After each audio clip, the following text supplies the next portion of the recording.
అంటే ఒకే ఒక కిరణం 7 రకాలుగా విభజించబడి కనపడుతున్నది సుమా. అది గమనించి అర్థం చేసుకో. అంటే 7 తత్వాల యొక్క కలయిక ఒకే ఒక కిరణంగా కనపడుతున్నది. ఆ 7 తత్వాల కలయికనే 7 అశ్వాలతో ప్రయాణం చేస్తున్న సూర్యుడు అని చెప్తున్నాము అన్న మాట ఇది కొన్ని లక్షల సంవత్సరాల క్రితం చెప్పబడ్డ వేదంలో మనం చూడొచ్చు. అంటే ఒకే ఒక అశ్వన్ ఇప్పుడు ఏకచక్ర రథమారూఢం అని ప్రార్థన చేస్తాం. ఒకటే చక్రంట, ఆ రథానికి 7 గుర్రాలు లాగుతున్నాయట. అంటే ఒకే ఒక కిరణం 7గా విభజించబడి ప్రయాణం చేస్తోంది. ఈ 7 రకాలైన శక్తులకి సంకేతము. అదే విబ్జిఆర్ అని ఇవాళ మనం చెప్తున్నాం. సంస్కృతంలో చెప్పిన మాట ఏమిటంటే ఆ 7 వర్ణాలకి కూడా వాటికి కనుక్కోవటమే కాదు, ఆ 7కి కూడా భవిష్యోత్తర పురాణంలో ఆ 7 కిరణాలకి ఉన్నటువంటి 7 రకాల పేర్లు మనం చూస్తాం. 7 కిరణాలని జయ, అజయ, విజయ, జితప్రాణ, జితశ్రమ, మనోజవ, జితక్రోధ. అంటే ఈ 7 పేర్లు ఎప్పుడో కొన్ని వేల సంవత్సరాల క్రితం చెప్పారంటే ఇవాళ మనం విబ్జిఆర్ అని చెప్తున్నాం. ఈ విబ్జిఆర్ అని ఇంగ్లీష్లో చెప్పిన పేర్లకి ఈ 7 పేర్లని కొన్ని వేల సంవత్సరాల క్రితం వేద శాస్త్రజ్ఞులు కనిపెట్టి గుర్తించి మనకి ఇండికేట్ చేశారు. అంతేకాకుండా అశ్వ అంటే ఏమిటి అర్థం? అశ్వ అంటే ప్రాణశక్తి. సోహం అనే శ్వాస ఏదైతే మనం పీల్చి యోగ శాస్త్రంలో యోగపరంగా ఉచ్ఛ్వాస నిశ్వాసాలు, ఊర్ధ్వముఖ ప్రయాణం, అధోముఖ ప్రయాణం ఏదైతే మనం చెప్తున్నామో ఆ శ్వాస గతిని సరిగ్గా నువ్వు నియంత్రించి నీ సాధనలో ప్రయాణం చేస్తున్నావా, దాన్ని ఇట్లా చేయాలి అన్న సంకేతం ఈ మంత్రంలో మనం చూడొచ్చు.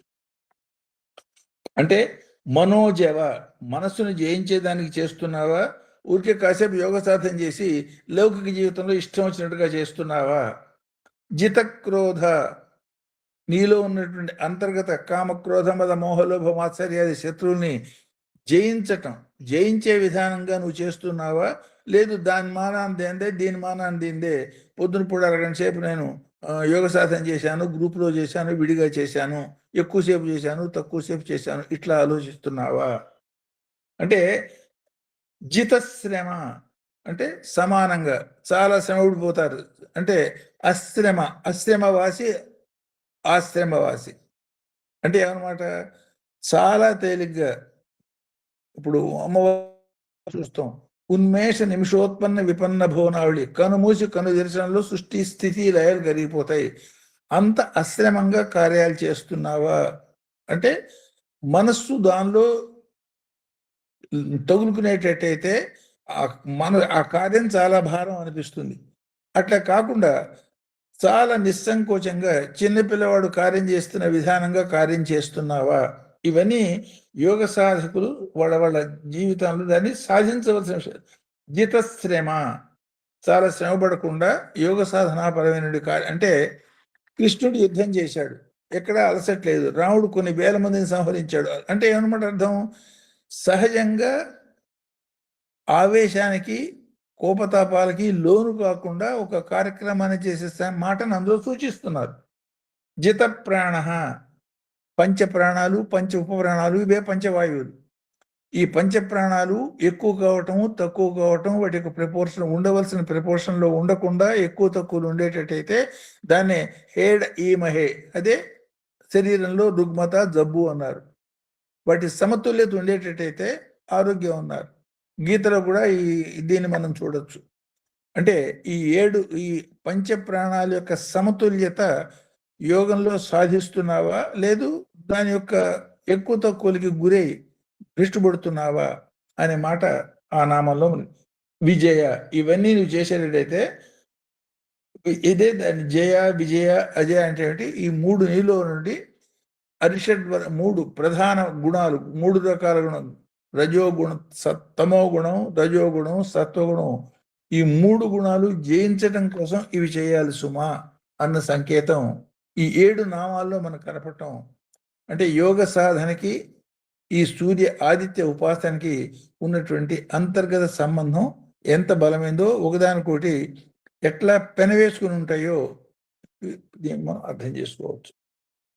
సో అంటే ప్రాణశక్తిని సరైనటువంటి విధానంగా నియంత్రించి షట్చక్రాల్లో 6 చక్రాలు దాటి 7వ చక్రంలో ఆ అనుభూతిని జ్యోతిర్మయమైనటువంటి శివశక్తి పరంగా ఆ అనుభూతిని పొందు అన్న సంకేతం.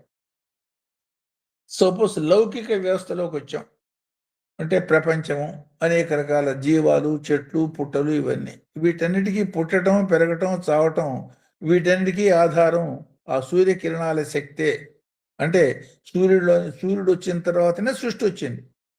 ఆ సృష్టి వచ్చిన విధానం ఈ 16 మెట్టల్లో ఎట్లా కిందకి దిగొచ్చింది అనే మాట ఆల్రెడీ మనం తెలుసుకున్నాం కాబట్టి ఆ వివరాలు ఇక్కడ మనం చెప్పుకోవటంలే. సో 7 కిరణాలు మనకు కనపడుతున్నాయి. ఆ 7 కిరణాలు పొగలుపూట మాత్రమే మనం సూర్యకిరణాల్లో మనం చూస్తున్నాం. రాత్రిపూట ఉన్న కిరణాల్లో కూడా కనపడకుండా అవ్యక్తంగా ఉంటాయి. సూర్యుడు లేకపోవటం కాదు, సూర్యుడు మనకి కనపడకపోవటమే. కాబట్టి 7 కిరణాల్ని 2 రకాలుగా 7 × 2గా 7 14గా అర్థం చేసుకోవచ్చు. ఊర్ధ్వలోకాలు, అధోలోకాలు మొత్తం 14 భువనాలు అంటూ ఉంటారు. ఒక్కొక్క భువనానికి ఆధారమైన ఒక్కొక్క కిరణంగా వ్యక్తమైనటువంటి 7 కిరణాలు, అవ్యక్తమైనటువంటి 7 కిరణాలు, ఈ 7 కిరణాలు ప్లస్ 7 14, ఈ 14 భువనాలకి ఆధారమైనటువంటి సంకేతంగా ఈ చతుర్దశ భువనాలు అంటే ఈ 14 భువనాలకి కారణమైనటువంటి ఒకే ఒక జ్యోతిర్మయ శక్తి సుమా అన్న సంకేతాన్ని కూడా లోకాల పరంగా అంటే వ్యష్టి పరంగా అంటే వ్యక్తిపరంగా జీవిపరంగా సూర్యులో నుంచే సమస్త జీవజాలం వచ్చింది అనుకున్నాం. సమస్తమైన సృష్టి, సమస్తమైన లోకాలకి ఆధారం కూడా ఈ కిరణాలే సుమ అంటే జ్యోతిర్మయ తత్వమే సుమ అన్న ఇండికేషన్. అంటే ఒకే ఒక భగవంతుడు అనేక రూపాలు దర్శించి అనేక రూపాల్లో వ్యక్తం అవుతున్నాడు. కాబట్టి రూపనామాలకి ప్రాధాన్యం ఇవ్వకుండా ఈ రూపనామాలు ఎవరిలో ఉన్నాయో ఆ జ్యోతిర్మయ తత్వానికి ప్రాధాన్యం ఇచ్చే జీవితాన్ని అలవాటు చేసుకోవటమే యోగము. సో లౌకికంగా మనం చూసేటట్టయితే అంటే మళ్ళీ సైంటిఫిక్గా ఇదే సూర్యుని మనం చూసేటట్టయితే ప్రతి సెకండ్కి 30 నుంచి 40 లక్షల టన్నుల హైడ్రోజన్ అందులోంచి బయటపడుతూ ఉంటుంది. ప్రతి సెకండ్కి 1,30,00,000 డిగ్రీల వేడి ఉంటుంది. ఇది కోర్లో. మండలంలో అంటే సూర్యమండలం చుట్టూతా 50 లక్షల డిగ్రీల వేడి ఉంటుంది. ప్రతి సెకండ్కి 30 నుంచి 40 లక్షల టన్నుల హైడ్రోజన్ వస్తుంది.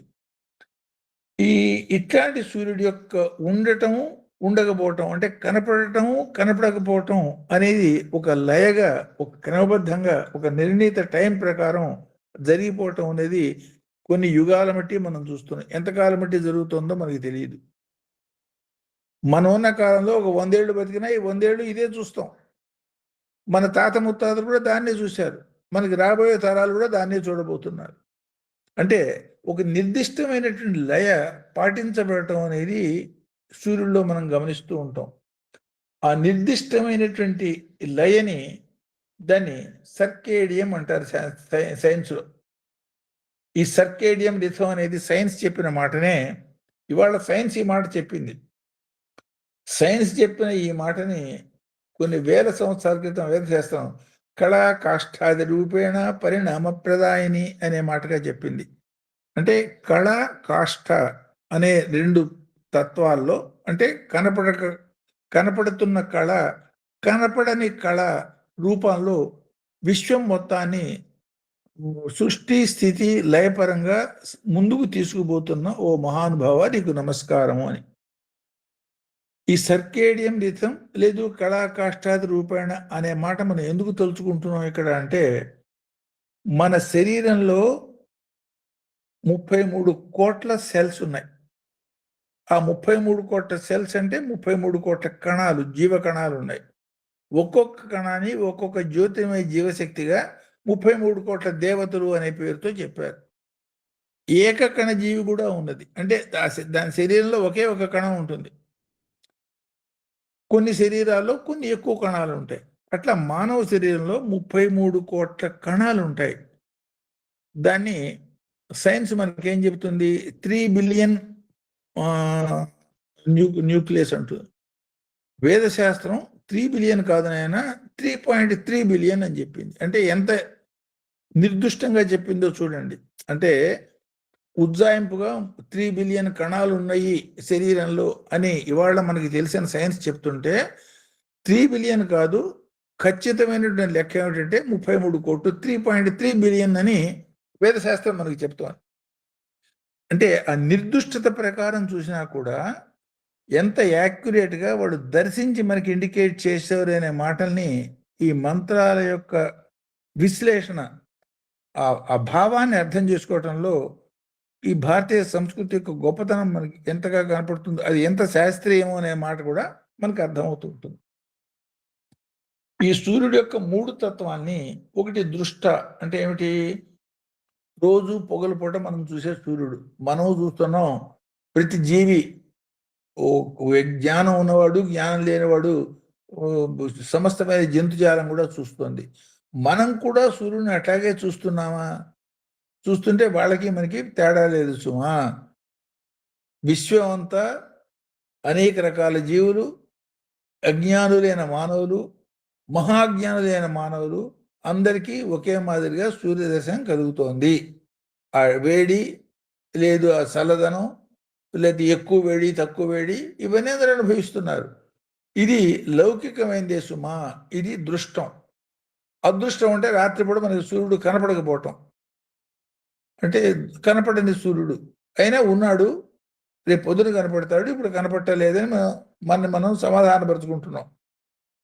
యోగ దృష్టితో చూసేటట్టయితే దృష్ట అంటే ఏమిటి, కనపడకపోవటం అనేది లేదు. అంతర్గతంగా నాలో సూర్యుడిని సర్వకాల సర్వావస్థల్లో నేను చూడగలుగుతున్నాను.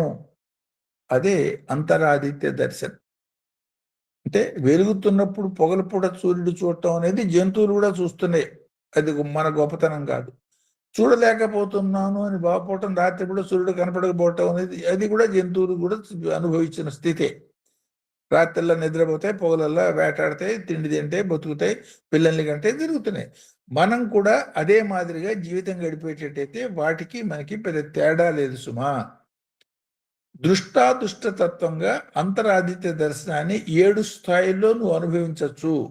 దీన్నే సప్త సూర్య దర్శనం అన్నారు. 7 సూర్యులు ఎక్కడ కనిపించారు? ఈ 7 సూర్యులు మన శరీరంలోనే 7 చక్రాల్లో 7 ప్రధానమైన కేంద్రాల్లో ఈ 6 యొక్క సమిష్టి అనుభవం 7గా ఆ షట్చక్రాలకి పైన నుండి సప్తమ చక్ర భావంగా ఈ సప్త సూర్య తత్వాన్ని ఇండికేట్ చేస్తున్నారు ఇందులో. సో అట్లా చూడగలగటం అనేది ఆరాధించగల అత్యంత మంగళస్థితి సుమా. ఆ మంగళస్థితికి కారకుడైనటువంటి సూర్యుడిని సుమంగళ అన్నారు. అసౌ ఎస్తామ్రో అరుణ భృశ్రుమంగళ అమంగళ. ఆ మంగళ అనే శబ్దం ఏమిటి, అన్ని రకాల మంగళాలకి కారణం కాబట్టి సుమంగళం. మంగళం అంటే మనం ఏమనుకుంటాం, ఆడవాళ్ళు మంగళసూత్రం కలిగి ఉండటాన్ని మంగళం అనుకుంటాం. ఆడవాళ్ళు మంగళసూత్రం కలిగి ఉండటం మంగళమే. అనేక రకాల మంగళస్థితులు నిత్యం జ్యోతిర్మయ దర్శనం చేసుకోగలగటం ఉత్తమోత్తమైనటువంటి మంగళస్థితి సుమా. ఇది బాహ్యమైనటువంటి ఆచారాలకి సంబంధించింది కాదు. అంతర్గతంగా అనుక్షణం నీలో నువ్వు అనుభవించాల్సిన స్థితి అన్న మాటని ఇండికేట్ చేయటంగా ఆ సుమంగళత్వం కోసం ప్రయత్నం చేస్తున్నావా అన్న మాటగా దీన్ని అర్థం చేసుకోవచ్చు. అది దానిలో ఉన్నటువంటి ఆధ్యాత్మిక భావన. సపోజ్ దీన్నే తెలియకుండా ఏం చేస్తున్నావో తెలియకుండా బతకటాన్ని అజపం అన్నారు. దాన్ని తెలుసుకుని చేయటం అనేది జపగాయత్రి అన్నారు. దాన్ని సాధనాపరంగా యోగ మార్గంలో చేసేదాన్ని స్తోహంపరమైనది శ్వాసపరమైనది గాయత్రి అన్నారు. దాని యొక్క హృదయాన్ని అర్థం చేసుకుని సాధన చేసే విధానాన్ని దాని పేరు ఈ దేవీ పరంగా గుప్త గాయత్రి అన్నారు. కాబట్టి అజప గాయత్రి, జప గాయత్రి, గుప్త గాయత్రి అని 3 ప్రధానమైన విధానాల్లో మనం చేసేది ఏమిటయ్యా అంటే ఈ జ్యోతిర్మయ తత్వం యొక్క అనుభవం కోసం ప్రయత్నం చేయటమే సుమా. అది పొందేటట్టయితే వాడు జ్యోతిర్మయ స్వరూపుడుగా, విశ్వం అంతా జ్యోతిర్మయ స్వరూపంగా ఒకే ఒక పరబ్రహ్మ యొక్క అనేక రకాల వ్యక్త రూపాలుగా ఇది మనకు కనపడుతుంది. ఆ స్థితి కోసం ప్రయత్నం చేయటమే యోగ సాధన అన్న పరంగా. సో ఈ సుమంగళ అనే భావాన్ని మంత్ర బ్రాహ్మణంలో చాలా చక్కగా మనకి చెప్తారు. ఏతాభ్యాం మాత్రాభ్యాం ఆదిత్యాత్మ భగవాన్ ఉపాస్థేయ. ఇట్లాంటి జ్యోతిర్మయమైనటువంటి భావ మంత్రాలతో ఆదిత్యుని మనం ఉపాసిద్దాము. ఉపాసన అంటే ఏమిటో చెప్పాను. రామస్య అయనం రామాయణం. ఆ ఆదిత్యుడిగా మనం మారిపోదాము. ఆ జ్యోతిర్మయ తత్వం సహజ మన లక్షణము. ఇవాళది మనం మర్చిపోయి ఈ చిన్న కాళ్ళు చేతులు ఉన్నటువంటి శరీరానికి మాత్రమే ప్రాధాన్యత ఇచ్చి మనని మనం కుంచుకుంటున్నాము. ఈ కుంచుకోవటం కాదు సుమా, వికసనాభావంతో విశ్వమంతా నేను అనే అనుభవం పొందేదానికి ప్రయత్నం చేసే దానికి ప్రధానమైన నిత్యం అనుక్షణం మనకు కనపడే ఆచార్య స్వరూపుడుగా ఆ సూర్యుడిని దర్శించి ఆ స్థితి మనం పొందే ప్రయత్నం చేద్దాము అన్న భావన. సో ఈ సాధనలో అర్థం చేసుకునేటప్పుడు సాధనాపూర్వకంగా భయంకర జ్వాలాయుతమైనటువంటి సూర్యుడు అన్న మాటని హేడ అవ ఈమహే అంటే ఏమిటి? సూర్యుడి నుంచి కొన్ని కాస్మిక్ రేస్ అంటే భయంకరమైనటువంటి చాలా ప్రమాదకరమైనటువంటి శక్తులు కూడా బయటకు వస్తూ ఉంటాయి. అంటే ఘోర అఘోర రెండు తత్వాలను వ్యక్తం చేస్తాడు. ఈ ఘోర ఘోర తత్వాలు రెండిటికీ ఆధారమైంది భగవంతుడి యొక్క శక్తి, అది వేరే విషయం. సో ఆ ఘోరమైనటువంటి తత్వాల నుంచి రక్షింపబడేదానికి మార్గాన్ని తెలుసుకుని ఆ మార్గంలో శరీరాన్ని రక్షించుకుంటూ దాన్ని ఆధ్యాత్మిక మార్గంలో పురోగమి కోసం అంటే పురోగమించేదానికి సాధన చేద్దాము అన్న భావంగా దాన్ని మనం చూడొచ్చు. ఇవాళ మనకున్నటువంటి సొసైటీలో దేవుణ్ణి నమ్మటము, దేవుణ్ణి నమ్మకపోవటము, ఆస్తికులు నాస్తికులు రకరకాలుగా నేను ఫలానా దేవుణ్ణి నమ్ముతాను, దీన్ని నమ్ముతాను, ఇవన్నీ మాటలు మనకు కనపడుతున్నాయి. ఒకప్పుడు దేవతలు రాక్షసులు అనే గుద్దులాట, కొట్టుకోవటం, చావటం ఇవన్నీ కూడా ఉండేది. దేవతలకి రాక్షసులకి యుద్ధాలన్నీ మన పురాణాల్లో చూస్తాం. ఒకడు దేవత అనొచ్చు, ఇంకోటి రాక్షసుడు అనొచ్చు, మూడోవాడు మానవుడు అనొచ్చు. ఈ దేవతలు కానీ రాక్షసులు కానీ మానవులు కానీ ఆరాధించే విధానంలో ఒకటే ఒక ఆరాధన, ఒకే ఒక భేదం, ప్రాధాన్యత ఇవన్నీ ఉండేవి. అంటే జ్ఞానాన్నే ఆధారంగా చేసుకుని ఆ ప్రయత్నం చేస్తూ అందరూ ఉండేవాళ్ళు. ఈ దీని ప్రయత్నంలో ఈ సాధనా ప్రయత్నంలో వచ్చిన శక్తుల్ని స్వార్థానికి కనుక వాడుకునేటట్టయితే అట్లాంటి వాడిని రాక్షసులు అన్నారు. జగత్ హితానికి వాడేటట్టయితే వాడిని దేవతలు అన్నారు. అటు ఇటు మిక్స్డ్గా వాడుకున్న వాళ్ళని మానవులు అన్నారు. కాబట్టి మానవులు వాళ్ళకి ఇచ్చినటువంటి ఆధ్యాత్మిక శక్తుల్ని అంటే లౌకిక ఆధ్యాత్మిక శక్తుల్ని కేవలం జగద్హితంగా కనుక వాడేటట్టయితే వాళ్ళను దేవతల కేటగిరీలోకి పోవటం, వాళ్ళని భూసురులు అట్లాంటి జీవనం గడిపేవాడిని బ్రాహ్మడు లేకపోతే భూసురుడు అనే మాట. అట్లా జీవితం గడుపుతున్నటువంటి రాజులు దేవతల యుద్ధాల్లో వాళ్ళకి సహాయం చేసేదానికి, వాళ్ళతో పాటు యుద్ధం చేసి రాక్షసులు జయించేదానికి, వాళ్ళతో కలిసి యుద్ధం చేయటం, దేవతల కన్నా వీళ్ళు యొక్క గొప్పతనాన్ని వ్యక్తం చేయటం, ఇవన్నీ కూడా కథల్లో చూస్తాం. అంటే ఏమన్నమాట అర్థం? ఈ మానవుడు అనే వాడుకునే ప్రత్యేకత దేవతల కన్నా గొప్పవాడయ్యే అవకాశం ఉన్నది. రాక్షసుల కన్నా హీనుడు రాక్షసులే కాదు, పశుపక్షాదుల కన్నా హీనాతహీనమైన స్థితి పొందే అవకాశం ఉన్నటువంటి ద్విజన్మ అంటే అంటే సోభ్యతత్వం, రెండు రకాల మంచి చెడులతో మంచి చెడుల మిశ్రమే మానవుడు. కాబట్టి నీ శక్తుల్ని ఎట్లా వినియోగించుకుంటున్నావు అనే దాని మీద అవగాహనతో ఊర్ధ్వముఖమైనటువంటి ప్రయాణంగా దేవ అంటే అర్థం జ్యోతిర్మయ, ఆ జ్యోతిర్మయ స్థితి పొందేదానికి ప్రయత్నం చెయ్యి.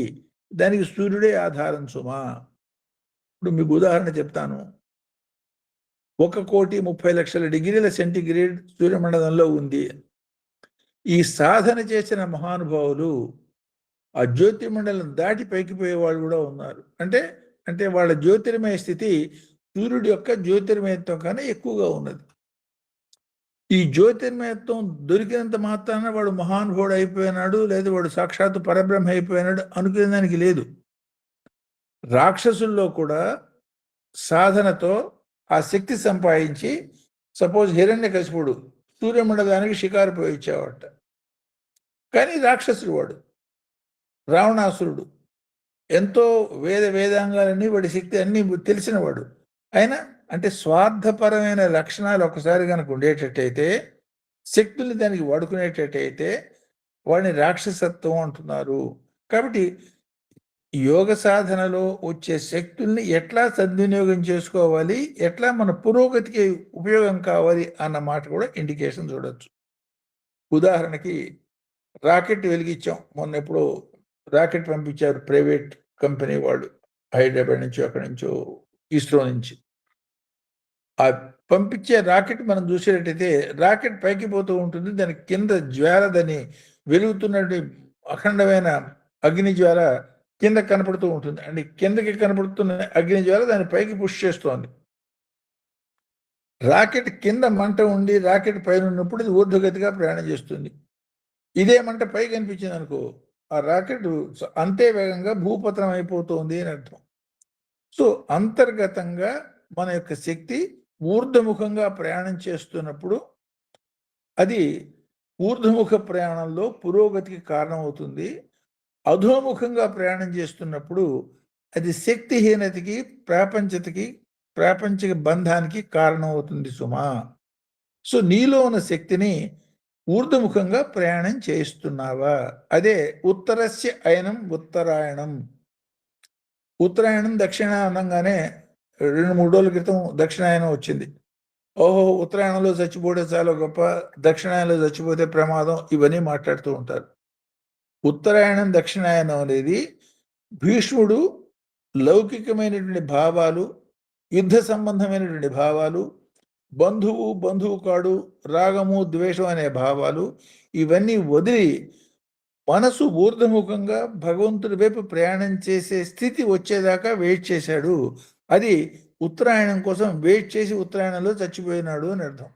అంటే ఎవరైతే ఉత్తర భావాలతో, అంటే భగవన్ముఖమైనటువంటి జ్యోతిర్మయ భావాలతో శరీరాన్ని వదిలిపెడతారో వాళ్ళు తిరిగి రాని ఉత్తమ గతులకి పోతారు అనేది భావన.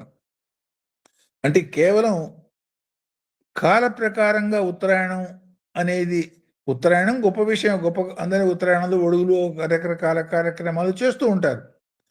అంతటితో సరిపోదు సుమా.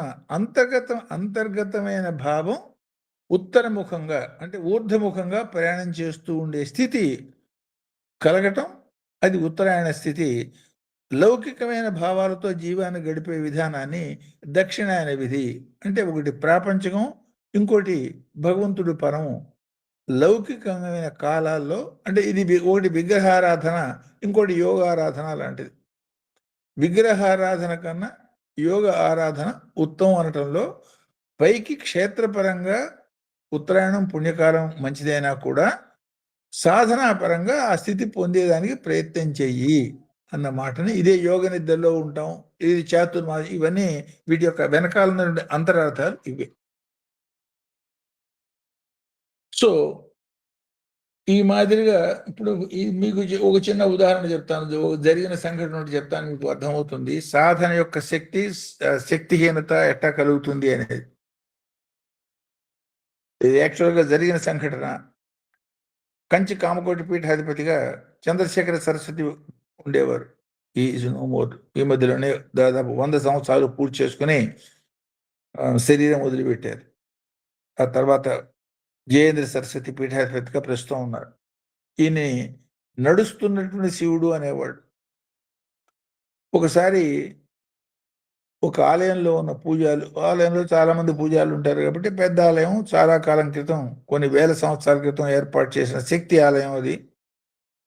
ఆలయంలో పూజారులందరూ ఆయన దగ్గరికి వచ్చి ఒక వినయించుకున్నారు, స్వామి ఒక సంఘటన చాలా తరచుగా జరుగుతోంది, అమ్మవారికి ఆ పూజ చేసేదానికి, ఆ కైంకర్యాలు వగేరా చేసేదానికి చేస్తున్న పూజారులంతా వాళ్ళు స్పృహ పడిపోవడం జరుగుతోంది, అది కొంచెం మాకు ఇబ్బంది కలిగిస్తోంది, మాకు అది అర్థం కాలేదు, ఒకసారి వచ్చి దయవుంచి మీరు చూసేది ఏమిటో మాకు దానికి ఎట్లా అందులోంచి బయటపడాలి కాస్త గైడెన్స్ ఇవ్వండి. ఈయనకి వెంటనే అర్థం అవుతుంది ఏం జరిగింది అని. సో, లౌకికమైన ప్రక్రియగా ఆయన చేసిన పనేమిటంటే, ఎదురుగుండా ఓ చిన్న గణపతి విగ్రహాన్ని ప్రతిష్ఠ చేయటం.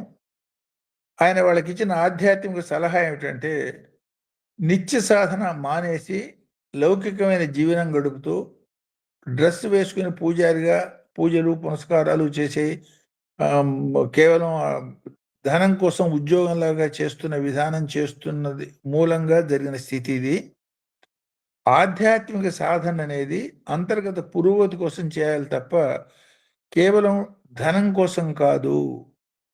సో, మీ వ్యక్తిగతమైన సాధనా లోపం మూలంగా ఆల్రెడీ ఎస్టాబ్లిష్ అయినటువంటి ఆలయంలో ఉన్న ఆ శక్తి కిరణాల్ని తట్టుకోలేక వాడు మూర్ఛబోతున్నారు. కాబట్టి మీ నిత్య సాధన పెంచుకోండి.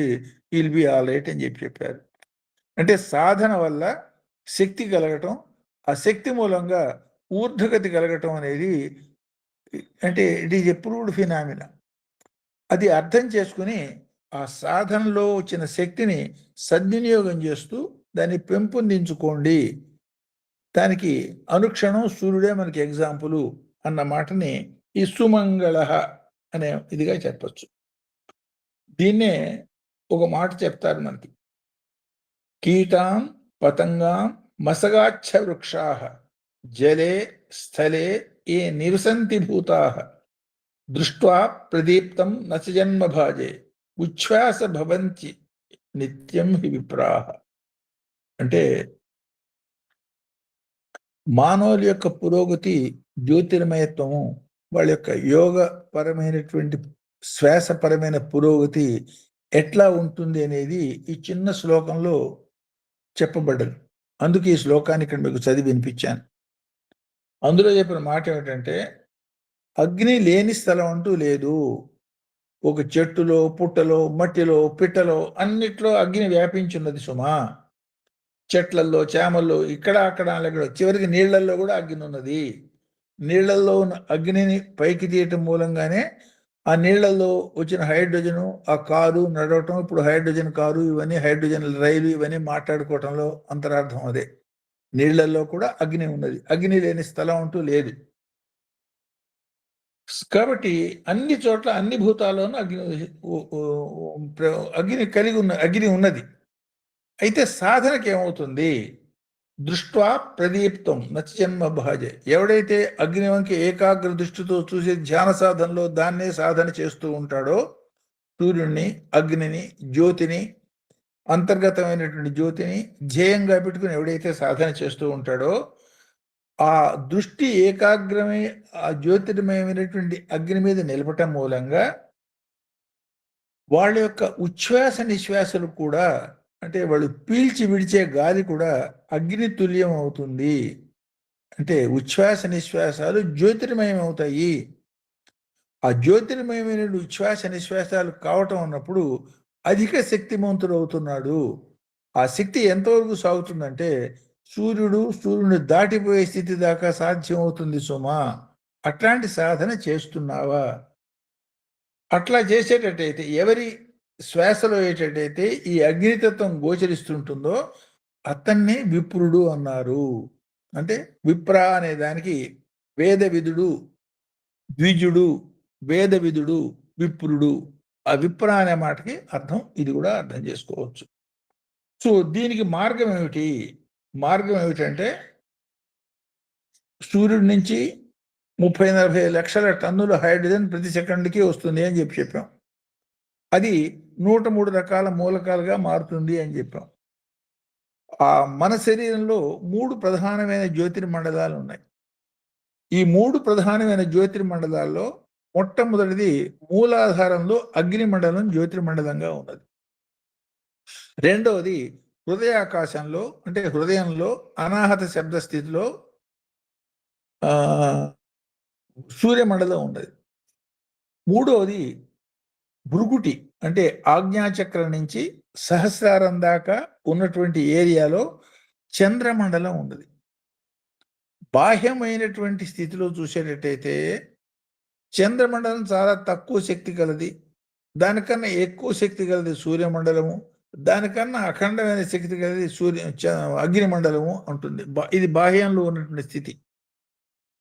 అంతర్గతమైనటువంటి సాధన మనం చేసేటప్పుడు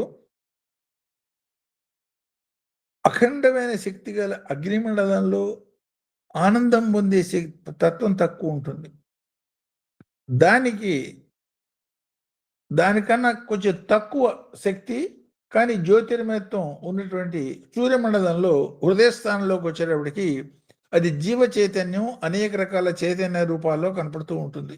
అనేక రకాల యాక్టివిటీస్, అదే సూర్యనాడి. అదే ఊర్ధ్వముఖమైన ప్రయాణంలో చంద్రమండల స్థితిలో పోయినప్పుడు శీతలంగా, ఆహ్లాదంగా, ఎట్ ద సేమ్ టైం శక్తివంతంగా మనిషిని నిత్యానంద స్థితిలో ఉంచేదానికి కారణభూతం అవుతుంది. అంటే ఎలక్ట్రికల్ ఎనర్జీని పవర్ హౌస్ నుంచి వచ్చినటువంటి హై వోల్టేజ్ ఎనర్జీని 23,000 వోల్టేజ్ వచ్చింది. దాన్ని 11,000గా మార్చి 440గా మార్చి తర్వాత 230గా మార్చి తన ఇంట్లో వాడుకున్నట్టుగా నీ నిత్యానుభవమైనటువంటి జ్యోతిర్మయ అనుభూతికి అగ్నిమండలం నుంచి సూర్యమండలం, సూర్యమండలం నుంచి చంద్రమండల స్థితికి పట్టుకొచ్చి సహస్రారంలో శివశక్తుల యొక్క జ్యోతిర్మయతత్వంగా అనుభవంలోకి తెచ్చుకో అన్న సంకేతాన్ని ఈ కంటికి కనబడుతున్న దృష్టాదృష్ట సూర్యతత్వంగా అనుక్షణం సూర్యదర్శనంగా ఆ మాదిరిగా పొందే మార్గాన్ని, ఆ యోగ మార్గాన్ని ఇందులో మనకి ఇండికేట్ చేయటం అర్థం చేసుకోవచ్చు. సో దీన్ని శాస్త్రీయ దృక్పథంలో మనం చూసేటట్టయితే మన శరీరంలో మూలాధారంలో 7 రకాల ధాతువులు, అంటే మాతృగర్భంలో శరీరం ఉన్నప్పుడే 1వ నెల, 2వ నెల, 3వ నెల, 4వ నెల, 5వ నెల, 6వ నెల, 7వ నెల, 8, 9 పూర్తయినాక 10 పూర్తి కాకముందే గర్భస్థ శిశువు పూర్తి ఆకారం ధరించి బయటికి రావటం అనేది అనుభవంలో ఉన్న విషయం. ఏం జరుగుతుంది, ఎట్లా జరుగుతుంది అనే వివరాలు డాక్టర్లకు కూడా తెలియవు.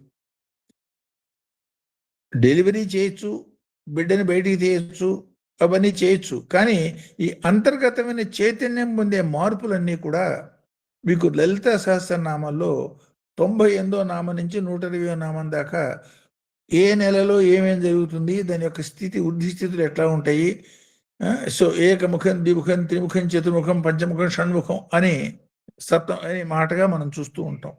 అంటే దాని అర్థం ఏమిటంటే, దాని యొక్క శాస్త్రీయమైన భావం ఏమిటంటే, ఒక్కొక్క నెలలో ఒక్కొక్క ధాతు యొక్క వృద్ధి పొందుతూ ఆ శిశువు లోపల పెరగటము. ఈ 7 రకాల ధాతువులు, అందులో మొట్టమొదటి చర్మధాతువు. ఈ చర్మధాతువు ఈ కంఠంలో ఉన్న విశుద్ధ చక్రం యొక్క శక్తి ఆధారంగా ఉత్పన్నమవుతుంది, పెరుగుతుంది.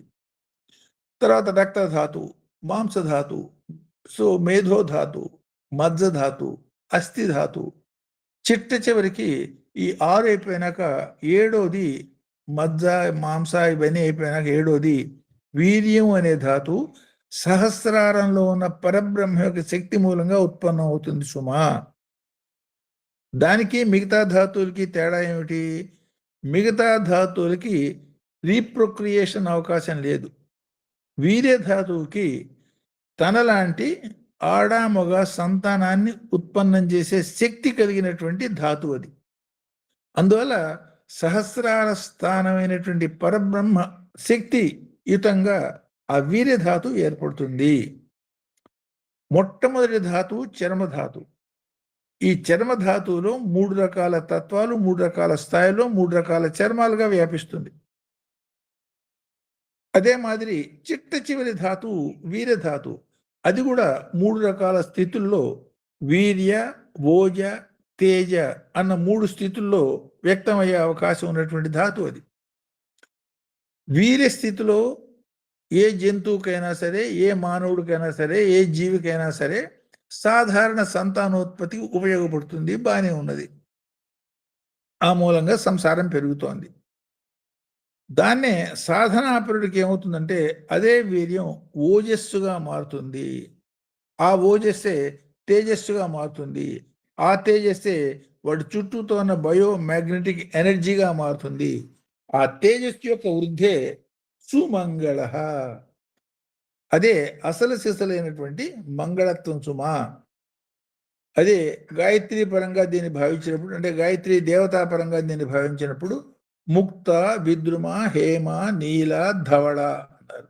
అంటే ఒక కాంతి ముత్యంలాగా తెల్లగా మెరుస్తోంది, అదొక అర, అదొక శక్తి వలయం. ఇంకొక కాంతి పొగడంలాగా ఒక వలయంలాగా అమ్మవారి చుట్టూతా వ్యాపించినది. ఇంకొక కాంతి హేమ, అంటే జ్యోతిర్మయమేమి వెలుగుతున్నటువంటి బంగారపు వర్ణంలో ఒక అర, ఒక కాంతి పుంజం ఆవిడ చుట్టూతా మనకి వ్యాపించి కనబడుతోంది. నీల, నీలకాంతి ఆకాశం రంగు లేకపోతే సముద్రపు వాటర్ రంగుతో ఉన్నటువంటి కాంతితోటి జ్యోతిర్మయ పుంజం ఆవిడ చుట్టూతో వెలుగుతూ కనపడుతుంది. చిట్ట చివరి ధవళ వర్ణం ఉదయిస్తున్న సూర్యుడి కాంతి కూడా కనపడుతోంది. ఈ 5 వర్ణాల యొక్క జ్యోతిర్మయ సమిష్టి వర్ణ రూపమే ఈ గాయత్రి దేవతని. దాన్ని బొమ్మగా మనకి వేసేదానికి ఈ 5టిని 5 ముఖాలుగా చెప్పారు. యాక్చువల్గా 5 ముఖాలు పక్క పక్కన ఉండటం కాదు, 5 రకాల జ్యోతిర్మయ శక్తులు తన చుట్టూతా కలిగినటువంటి తత్వాన్ని గాయత్రి అన్నారు. మనలో అదే తత్వాలు చాలా సూక్ష్మ స్థితుల్లో ఉన్నాయి. ఈ సూక్ష్మ స్థితుల్లో ఉన్నటువంటి ఈ జ్యోతిర్మయ వర్ణాల్ని సాధన మూలంగా పెంపొందించుకోవటమే మనం చేసే సాధనా ప్రక్రియ. ఎవరికైతే పూర్తిగా పెరుగుతాయో ఆ జ్యోతిర్మయ స్థితిలో తను, ఆ జ్యోతిర్మయ దేవత ఒకే స్థాయికి వచ్చినప్పుడు ఆ దేవత యొక్క అనుభూతి, అనుగ్రహం, దర్శనం వీడికి లభ్యం అవుతుంది. దాన్నే భగవద్ దర్శనము అన్నారు. అంటే భగవద్ దర్శనం అనేది ఒక అనుభూతి, ఎవరికన్నా సాధ్యమే. దానికి కులం కానీ, మతం కానీ, ఆడామొగ తేడా కానీ ఇవన్నీ లేవు. సాధన వల్ల దీన్ని పొందొచ్చు అనే సంకేతాన్ని ఈ సుమంగళ అన్న ఒక చిన్న నామంలో ఇవన్నీ మనకి ఇండికేట్ చేయడం చూడొచ్చు. అందుకనే దీన్ని పాదరసం అనేది మెర్క్యూరీని శివవీర్యం అంటారు. దాన్ని రసము కట్టువాడు రాజ్యంబు లేలు. అంటే ఏమిటి అర్థం? ఎవరికైతే సంపూర్ణ ఇంద్రియ నిగ్రహం ఉంటుందో వాడికి ఈ లౌకిక రాజ్యాలు అనేది ఒక వెంట్రుక ప్రాయం సుమా. సో మనసు కట్టువాడు మాధవుండవురా. ఎవరికైతే మనసు నియమించబడి ఏకాగ్ర స్థితి నుంచి ఆరుఢ స్థితికి, కదలన స్థితికి వస్తుందో వాడు సాక్షాత్తు భగవంతుడే అయిపోతాడు. ముందు రసాన్ని కట్టు, అంటే వీర్యాన్ని కట్టుబడి చేసి బ్రహ్మచర్యాన్ని స్థాపించి తర్వాత మనసును కట్టడి చేసి ఆ మాదిరిగా జ్యోతిర్మయ స్వరూపుడుగా, సుమంగళ స్వరూపుడుగా మారు అన్న సంకేతాన్ని ఈ మంత్రం మనకి ఇండికేట్ చేయటం. సో ఈ ఇంకొక మాట చెప్పేసి నేను ఆపుతాను. తర్వాత you can ask all your questions. So భారతీయ సంస్కృతిలో ఈ సప్త అనే దానికి చాలా ఇంపార్టెన్స్. 7 అనే సంఖ్యకి దాని పూర్ణత్వ ప్రతిపాదిక సంఖ్య అంటారు. సో మనమే కాదు సుమా, తెలిసిన వాళ్ళందరూ దీనికి ఇంపార్టెన్స్ ఇచ్చారు. ఈవెన్ క్రిస్టియానిటీ చూసేటట్టయితే 7 చర్చెస్ అన్నారు వాళ్ళు. అంటే 7 చర్చిలు ఏమిటి? 7 చర్చిలు అనే భావం యోగ సాధనలో ఎవరైతే ఆ 7 చక్రాలని జ్యోతిర్మయ దర్శనం చేసుకున్నారో వాళ్ళు చెప్పిన మాట. ఇవాళ వీలున్నంత ఎక్కువ మందిని ఊరికే బట్టలు మార్చినట్టుగా మతాన్ని మార్చే ఒక ప్రక్రియ మనకు కనపడుతోంది. షిరిడి సాయి ఒక భక్తుని వచ్చి, స్వామి నేను మతం మార్చుకుని హిందువుగా అయితే తొందరగా దాన్ని సాధించే అవకాశం ఉంటుందని అడిగితే స్వామి చెప్పిన మాట, ఏంద్రా పుట్టిన తర్వాత తల్లిదండ్రుల్ని మార్చుకోగలుగుతావా నువ్వు అని అడుగుతారు. ఒకసారి పుట్టిన తర్వాత తల్లిదండ్రిని మార్చే అవకాశం మనకి ఉంటుందా? ఉండదు. మనని మార్చుకునే అవకాశం మనకు ఉంటుంది. నిన్ను నువ్వు మార్చుకునేదానికి నీ మతాన్ని మార్చుకోవాల్సిన అవసరం లేదు. నీ మనసు మార్చుకో, నిన్ను నువ్వు మార్చుకో, అది ఇంపార్టెంట్ తప్ప ఈ మతాలు మారటం అంటే మతాన్ని కూడా పైన వేసుకునే ఒక డ్రెస్ లాగా, కాషాయ డ్రెస్ వేసుకుంటే వాడు సన్యాసి, ఏది ఎన్టీ రామారావు సినిమాలో మనం చూసినట్టు. లేదు వాడే కిరీటం పెట్టుకుంటే వాడే రాజు. సో డ్రెస్కి అంతర్గత చైతన్యానికి సంబంధం లేదు. బాహ్య శరీరానికి అంతర్గత చైతన్యానికి సంబంధం లేనప్పుడు ఆ శరీరం మీద వేసుకున్న డ్రెస్సు మన యొక్క గుణాల్ని నిర్ణయిస్తుందా? అట్లా డ్రెస్ బట్టి గుణాలు నిర్ణయించేటట్టయితే కాషాయం కట్టిన ప్రతివాడు సన్యాసే. అది కాదు లెక్క, డ్రెస్ కాదు, అంతర్గత చైతన్యం యొక్క పోకడ వాళ్ళ యొక్క గుణగణాలను నిర్ణయిస్తుంది సుమా. అవి వాటి మూలంగా నీలో ఉన్న మంగళత్వం, జ్యోతిర్మయత్వం, సుమంగళత్వం పెరగటము, తరగటం జరుగుతుంది. పెరిగేటట్టయితే పురోగతి, తరిగేటట్టయితే తిరోగతి. కాబట్టి ఆ జ్యోతిర్మయమైనటువంటి అరాని పెంచుకునే దానికి చేసేదే సాధన సుమ. దాన్ని సక్రమంగా చేసి ఆ జ్యోతిర్మయ స్థితిని సాధించు అన్న సంకేతంగా ఈ మంత్రాన్ని మనం అర్థం చేసుకోవచ్చు. ఈ 7 చర్చిలు అనేది కూడా యోగ సాధనాపరమైనటువంటి అనుభవమే కానీ అది నిజంగా 7 చర్చిలు, ఎవడు ఎక్కువ ఎత్తు అయిన చర్చి కట్టాడు, లేదా ఎంత ఎత్తైన బుర్జు, ఇవాళ రేపు ఈ లౌకికానికి పట్టుకురావటం మూలంగా దాని యొక్క మీనింగ్ మారిపోయి వేరుగా మనకు కనపడుతుంది. సో అంతర్గతంగా ఆలోచించినప్పుడు మాత్రమే అది మనకు అనుభవంలోకి వస్తుంది. కాబట్టి దాన్ని ఆ యాంగిల్లో అర్థం చేసుకుని యోగ సాధనలో దీని అనుభూతిని పొందే ప్రయత్నం చేయండి అని సంకేతం. సో ఇక్కడ దీన్ని ఆపుతాను. నెక్స్ట్ దానిలో ఆ సూర్యుడు, దాని యొక్క సాక్ష్య స్థితి, ఈ కిరణాలు ఏమిటి, ఈ కిరణాల్లోని వైరుధ్యాలు ఏమిటి, దీనికి మన దేశానికి, దీనికి మన శరీరానికి, ఈ సృష్టికి సంబంధం ఏమిటి, ఆ వివరాలు నెక్స్ట్ సాటర్డే మనం తెలుసుకుందాం. నెక్స్ట్ సాటర్డే నేను ప్రయాణంలో ఉంటాను, సాటర్డే రాలేకపోతాను. సో ముందు కానీ వెనక కానీ, అదర్వైజ్ నెక్స్ట్ సాటర్డే కానీ ఆ పై సాటర్డే కలుసుకుంటాం. అది చూడండి, దాన్ని బట్టి ఎట్లా వీలైతే ఎట్లా చేద్దాం. అది అందరికీ నమస్కారం. ఇందులో ఈ చెప్పిన దానిలో కానీ, అంతకుముందు చెప్పిన దానిలో కానీ ఏదైనా సందేహాలు, ఏదైనా ఒక పర్టికులర్ పాయింట్ ఏదైనా కొంచెం ఎక్స్ట్రా ఎలాబరేట్ చేయాలి అట్లాంటిది ఏదైనా ఉండేటట్టయితే అవి అడగచ్చు, మనం డిస్కస్ చేయదు. అందరికీ నమస్కారం. ఆత్మ నమస్కారం అండి. నమస్కారం.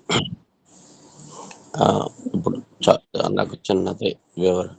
చాతుర్మాస దీక్ష నియమనిష్టలో సూక్ష్మంగా చెప్తే చాలు.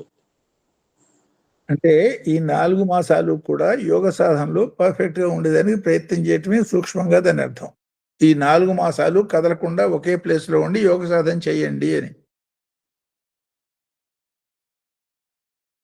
నిత్యం మనం చేస్తున్న యోగ సాధన ఎక్కడున్నారు అంటే నార్మల్గా అటు ఇటు పోవటం, ఆ పని మీద ఉండటం, ఈ పని మీద ఉండటం, రకరకాల ప్లేసులు ఇవన్నీ తిరుగుతూ ఉంటాం కదా. ఈ తిరగటంలో మన యొక్క లక్ష్యాలు మారిపోతుంటే, గమ్యాలు మారిపోతుంటే, ఉద్దేశాలు మారిపోతూ ఉంటాయి. ఏకాగ్రంగా ఒకే దాని మీద దృష్టి పెట్టి 4 నెలలు ఉండండి. That is 1. 41 రోజులు కనీసం చేసేటట్టయితే అలవాటుగా మారుతుంది. 6 నెలలు కంటిన్యూ చేసేటట్టయితే సంస్కారంగా మారుతుంది. సో కారణం ఏమిటంటే, ఒక ఆహారాన్ని మనం తినడం మొదలుపెట్టేటట్టయితే ఆ ఆహారం మంచి రక్తంగా మారేదానికి పెట్టే కాలం 41 రోజులు. అంటే అది రక్తగత గుణము, మాంసగత గుణము, అస్థిగత గుణము అనేది వాళ్ళ యొక్క స్థాయి భేదాలుగా ఈ మనం చేసిన పాపాలు మన శరీరంలో ఉన్న మాంసం, ఎముక, అస్థి వీటికి అంటుకుని ఉంటాయని, వాటిని పోగొట్టుకునే దానికి చేసే ప్రయత్నమే ప్రాయశ్చిత్తం అని, అదే పాపభరణ అని చెప్తూ ఉంటారు. అట్లా పాపం ఎట్లా అంటుకుని ఉంటుందో మనం చేసే పుణ్యం కూడా అట్లాగే అంటుకుని ఉంటుంది. మనకి ఆ మంచి చెడు భావాలు కలిగిస్తూ ఉంటుంది. కాబట్టి 4 నెలల పాటు కంటిన్యూగా ఏకభావం మీద ధ్యానం కనుక చేసేటట్టయితే వాడు మనసు చలించని స్థితికి వస్తుంది అనేది అందులో నుండి అంతరార్థం.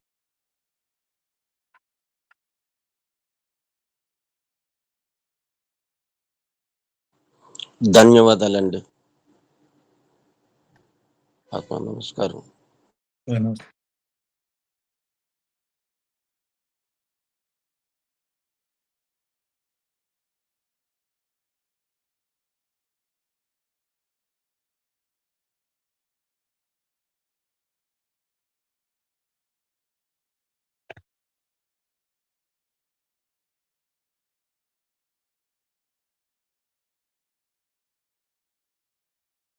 ఎవరికేం సందేహాలు లేవా?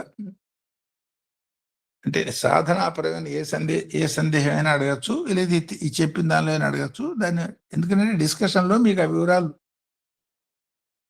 ఎక్కువ ప్రాక్టికల్గా తెలిస్తే అవకాశం ఉంటుంది. కాబట్టి కొంచెం టైం డిస్కషన్కి అవకాశం ఇస్తూ ఉంటాను నేను.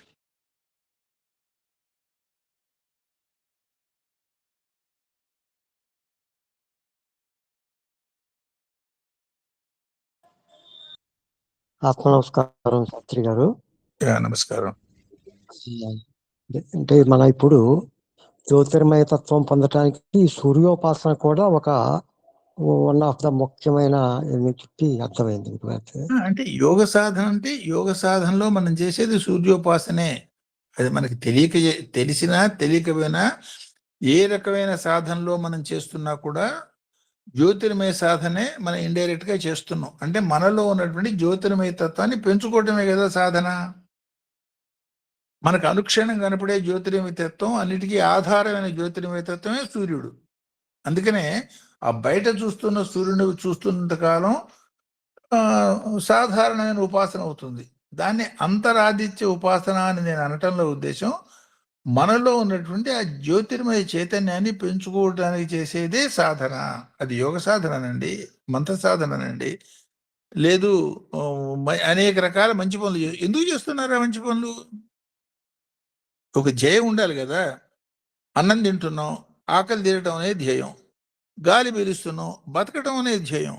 ఒక మంచి పని చేస్తున్నాం, ఎందుకు చేస్తున్నాం? ఏమిటి పుణ్యం అంటే? పాప పుణ్యములనగా పరదేశంలో లేవు, తాను చేయు పనులు తలిగి ఉండు. తాన భావన ఏంది అంటే వాడు చేసే ప్రతి భావన కూడా ఒక పనే. వాడు చేసే ప్రతి పని దానికి మంచి చెడు అనే ట్యాగ్ ఒకటి ఉంటుంది. మంచి ఉపయోగం అందరికీ ఉపయోగం ఉంది, వాడికి ఉపయోగం అందరికి ఉపయోగం అయ్యేటట్టయితే అది మంచి పుణ్యం. వాడికి ఇబ్బంది పక్కవాడికి ఇబ్బంది అయ్యేటట్టయితే అది పాపం. ఈ పాప పుణ్యాలు అనేది రెండు మనం చేసే పనులలో తగిలుంటే కాబట్టి ఆ జ్యోతిర్మయ స్థితికి ఈ రెండిటికి అతీతమైనది జ్యోతిర్మయ స్థితి. కాబట్టి యోగంలో మనం చేసే ప్రయత్నం ఈ రెండిటికి మంచి చెడులకి అతీతమైనటువంటి జ్యోతిర్మయ స్థితికి పోయే ప్రయాణము. కాబట్టి సమస్తం జ్యోతిర్మయ సాధనలే. ఆ జ్యోతిర్మయ స్థాయిలు అనేక రకాల స్థాయిలు ఉంటాయి. ఆ స్థాయిల్లో స్కై ఈజ్ ద లిమిట్ అన్నట్టుగా ఎవరు ఎంతవరకు సాధన చేస్తారో వాళ్ళకి అంతవరకు భగవంతుడు ఇస్తాడు. అంటే మామూలు మానవుడిని ఎవరిని కూడా మనం పూర్తిగా సంతృప్తి పరచలేం. ఎందుకని?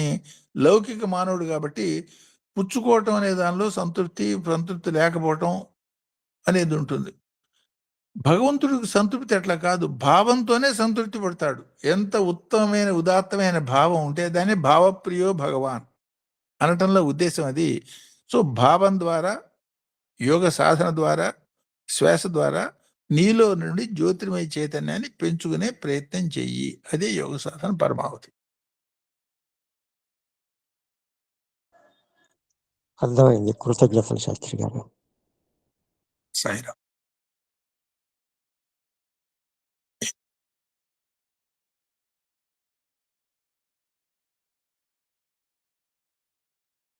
ఓకే, ఇంకేం సందేహాలు ఎవరికి లేకపోతే then will close it here. So next Saturday నేను జర్నీలో ఉంటాను.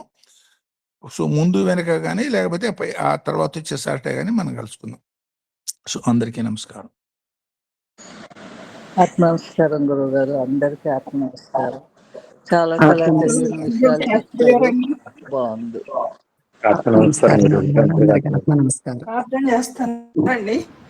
ఓం సతోమా సద్గమయ తమసోమా జ్యోతిర్గమయ మృత్యోర్మా అమృతంగమయ.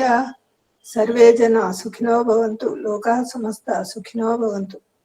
ఓం శాంతి శాంతి శాంతి. జై గురుదేవ్. అందరికీ ఆత్మ నమస్కారం అండి.